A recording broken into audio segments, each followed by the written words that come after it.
من اهم حاجات عشان تنجح هو الالتزام.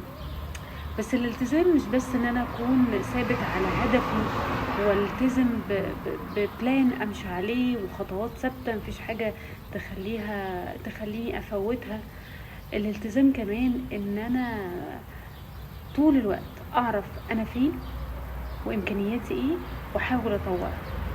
اكتر حاجه بت بتخليك تتوه ان انت تضحك على نفسك قبل الناس، توهم نفسك ان انت بامكانيات معينة وتحط خطة عليها، وفي نفس الوقت تلقى ان انت مش قادر تنفذها وتفضل مكمل بنفس الطريقة.